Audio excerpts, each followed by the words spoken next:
Hello everyone, how's it going? Back today with another kind of top 10 video. I figured I quite like doing that, Metalheads love lists, so yeah, I wanted to get this one done because this is the one I'm probably most excited about. This one is going to also be filmed in one long kind of thing with no editing or minimal editing at least. So let me know how that goes. If you prefer me kind of editing throughout and just kind of doing them each in little sections, then do let me know. But it's kind of a storage thing as well for me because I'm having to kind of race against my phone. But yeah, what we've got on the background is this one. Thankfully the glare isn't getting the booklet. I tried filming this last night and it really was. This is Decapitated with Winds of Creation. This is some of the most impressive music I've ever heard put to record. These guys were only between 14 and 17, 18 maybe when they recorded this, and that is frankly unbelievable when you listen to how kind of proficient they are with their instruments. This is brutal technical death metal, done absolutely splendidly, doesn't get enough props in my eyes. Nihility, their second album, tends to get all of the kind of praise, but this one can't be forgotten. It's wonderful. Needs a vinyl pressing, or repressing I should say, very very soon. I don't know what's going on with the Eureka Records and Decapitated at the minute, but they need to get their act together and fucking provide us with it instead of these picture discs. But yeah, anyway, Decapitated, Winds of Creation, go check that out if you have not already. First on the agenda is an album that kind of pains me to put at number 10, but I've gone with it anyway. This is Obituaries, Cause of Death. This is kind of Obituary, but having grown into their death metal sound. The thrash metal's kind of gone from their first album. It's a lot less punky. The production's been tidied up a bit. And yeah, they just feel like a bit more of a kind of cohesive death metal unit on this thing. Some of the tracks on this are awesome. You've got things like Chopped in Half, Body Bag, of course, Infected. Yeah, just great stuff. Classic through and through.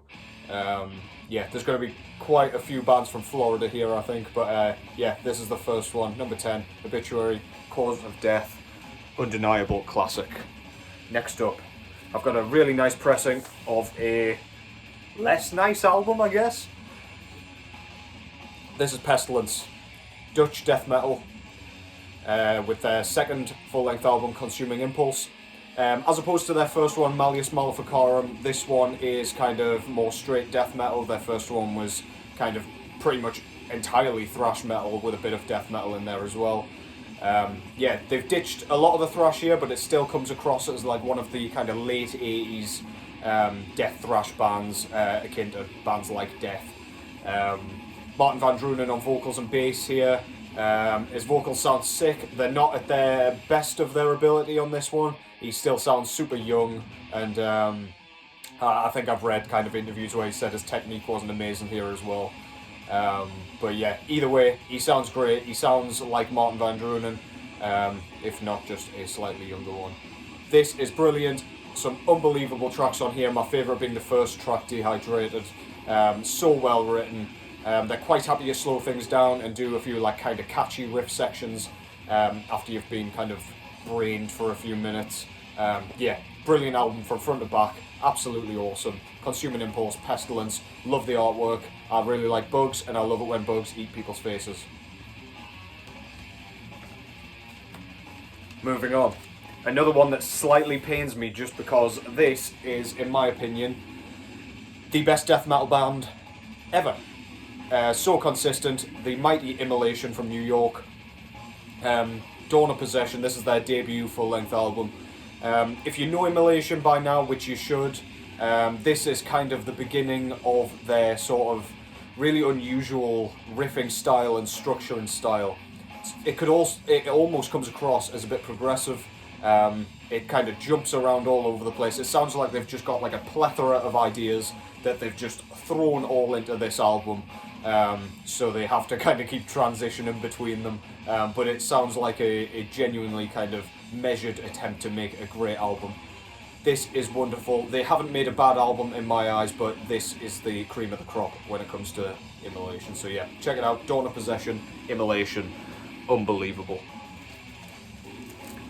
Next band. I wasn't too sure whether or not to put this band first or Immolation, but yeah, this one is Autopsy with their second full-length album, Mental Funeral. I also struggled not to put Severed Survival here, so I had a bit of a double dilemma, but ultimately I went with this one. I just think this one is an all-round better, kind of more diverse album. The doom elements here are cranked up. Twisted Massive, Burnt Decay, and In the Grip of Winter, particularly the first two tracks. Yeah, they just kind of epitomise what I love about Autopsy's sound. Ryford's punky kind of adult drumming. The great, I think Terry Butler's on this one, riffs. And yeah, just an all-round great album. Ryford's vocals as well are utterly repugnant, absolutely disgusting. He sounds like he's vomiting all the way through this thing. Yeah, unsettling, awesome. Autopsy, Mental Funeral, second full-length album. This one was a bit of a no-brainer for me.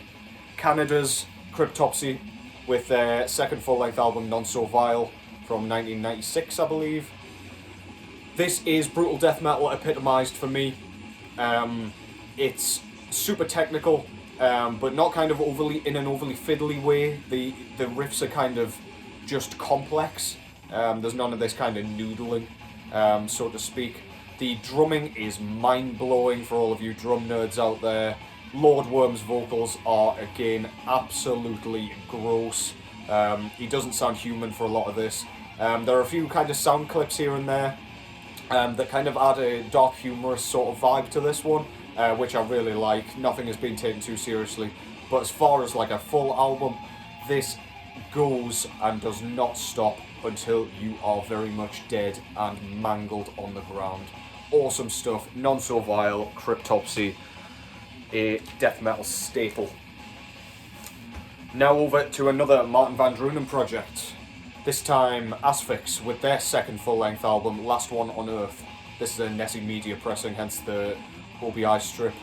Yeah, what to say about this one? This is Death Doom, but not in the same kind of vein as the kind of Peaceville 3 emphasis on the death as opposed to the doom. It's frightful, it sounds gross, it just feels like you're in danger for the entire thing. The riffs are almost catchy, but probably in a way kind of akin to like Stockholm Syndrome. It just bludgeons you until you think you're enjoying it. The doom passages are super like infectious, really stick in your head and grip you, especially on the final track, Asphyx, Forgotten War. The riff on there is so cool.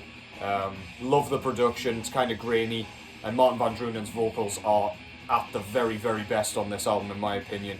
Sounds like he's kind of gotten his technique sorted out and things, and he sounds in pain for this full thing, which is why we all love Martin Van Drunen. So yeah, great stuff. Asphyx with Last One on Earth. Down to our last 4 records now. So number 4, I realise I haven't been numbering these, I'm hoping you've been keeping up. This is Demigod.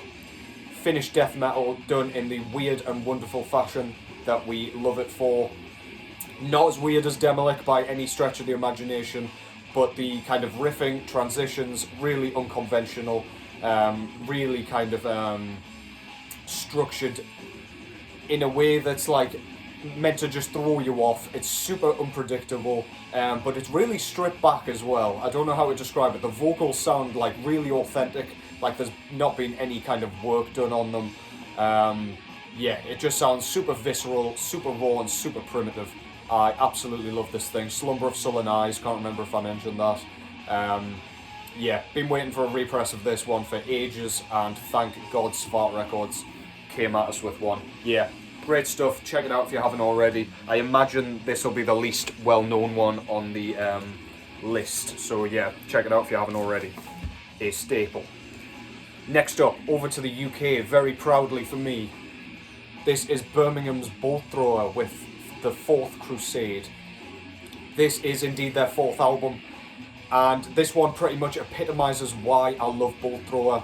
It's kind of mid-paced for a lot of it.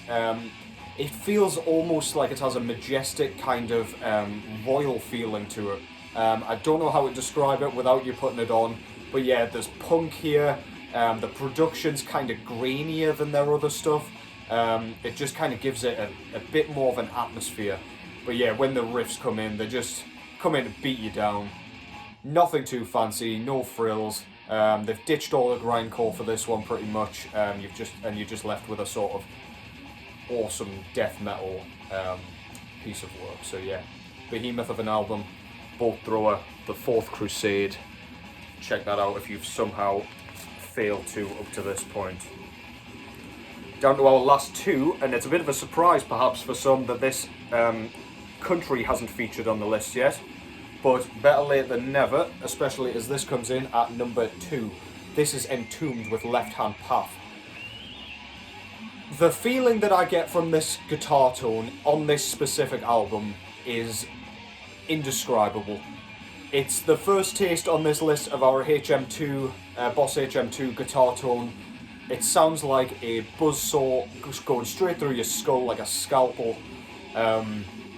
LG Petrov's vocals and his lyrics and his delivery are absolutely perfect. Rest in festering slime, as it says so nicely on this Dan Seagrave artwork. Yeah, what more to say? Some of the best songwriting I've ever heard in any genre. It's absolutely wicked. This pretty much started off the HM2 kind of, what's the word like? It started off kind of pushing a few bands towards that sound, if not Nihilist that came just before this, but these guys were responsible regardless, and yeah, I'm so pleased that they did because I love that sound. It's slightly overused nowadays, but this is the very, very pinnacle of HM2, so yeah, check that out. Entombed, Left Hand Path, great stuff. And finally, unsurprising, you all know what it's going to be, especially if you watched my top 10 video the other day. Florida's Own Death with Leprosy. This is their second full-length album from, I believe, 1988, if I'm not mistaken. Yeah, this is death thrash, pretty much, but it's kind of going a bit further towards what we know as death metal now. Blast beats have not been kind of introduced to us yet, so this is pretty much just your thrash metal style drumming. But then your themes and vocal style, Chuck's guitar playing on this thing with the like catchy choke on it riff. Yeah, it's all just a big catchy bundle of ferocity, and I can't get enough of it. This is the death metal album for me. Pretty much the first death metal album I heard all the way through, actually. Iconic Ed Repka artwork. Everything about this is absolutely perfect. Death, Leprosy. I'm not even going to say check it out because I'm assuming if you're here, you've already heard it. And that concludes my top 10 death metal albums of all time. The only album that doesn't really change on this list, like position-wise, is Leprosy. So I might do another one of these further down the line, but that all depends. You can pretty much guarantee that these are the albums that most days, if you held a gun to my head and asked me, I would pick for this top 10. But yeah, thank you again for watching. Let me know what you think of the videoing it all the way through sort of thing. I'll find it easier, and apparently my phone storage does as well, so yeah, let me know. But otherwise, thanks for your support as always, and as always, take care. And I'll catch you in the next one.